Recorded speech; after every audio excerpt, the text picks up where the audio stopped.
सोने ने बीते कुछ सालों में सेफ, स्थिर और बेहतर रिटर्न दिया है।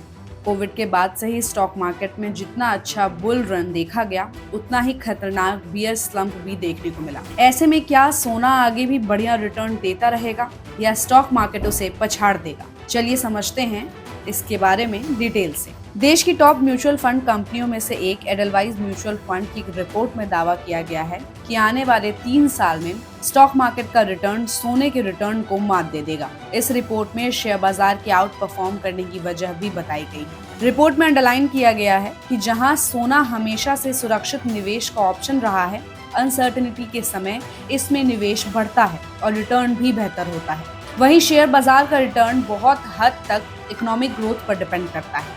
इस वजह से स्टॉक मार्केट एक बेहतर निवेश ऑप्शन बन जाता है। हिस्टोरिकल डेटा को देखें तो जब जब दुनिया में इकोनॉमिक एक्सपेंशन होता है, तब तब शेयर मार्केट का तेजी से विस्तार होता है। इसकी वजह उस दौर में कॉर्पोरेट की कमाई बढ़ती है और उसकी वजह से उनके शेयर की वैल्यू और इसका फायदा निवेशकों को मिलता है और वो बेहतर रिटर्न हासिल कर पाते हैं। रिपोर्ट में ये भी कहा गया है कि अभी का जो दौर है वो चौथे इंडस्ट्रियल रिवॉल्यूशन का दौर है। एडलवाइज म्यूचुअल फंड की रिपोर्ट में कही गई बात को अगर रियल लाइफ में लागू करके देखें तो कुछ एग्जाम्पल से चलिए आपको इसे अच्छी तरह से समझाते हैं। 1991 के दौर में जब भारत की इकोनॉमिक ग्लोबलाइजेशन के दौर में आई, तब शेयर मार्केट में नए इनोवेशन होने शुरू हुए। उस दौर में मार्केट के लूप होल्स ढूंढकर लोगों ने तेजी से पैसा कमाया।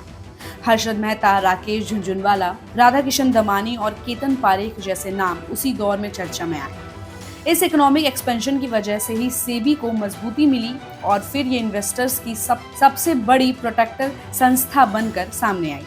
इसके बाद 2008 की मंदी का दौर याद कीजिए। ग्लोबल इकोनॉमी के धाराशायी होने के बावजूद इंडियन इकोनॉमी में डिमांड बनी रही।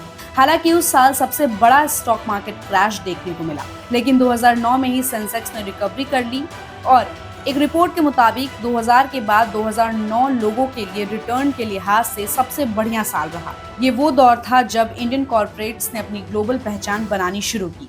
टाटा ग्रुप ने कोरस और जगुआर लैंड रोवर जैसी कंपनियों के अधिग्रहण इसी दौर में किए। ये भारतीय इकोनॉमी का नया एक्सपेंशन था और शेयर बाजार ने वैसा ही रिटर्न भी दिया था। फिर 2020 के बाद कोविड के आए दौर को देखें तो इस दौरान डिजिटल क्रांति आई। कंपनियों का न सिर्फ विकास हुआ बल्कि उनकी कमाई भी बढ़ी। रिलायंस जियो इसका सबसे बढ़िया एग्जाम्पल है। वहीं डिजिटल टेक कंपनियों के लगातार आए आईपीओज ने मार्केट को बुलिश बनाए रखा, जिससे रिटेल इंडस्ट्री ने ग्रोथ के नए पैरामीटर्स सेट किए। अब मार्केट एक बार फिर नए एक्सपेंशन की ओर बढ़ रहा है।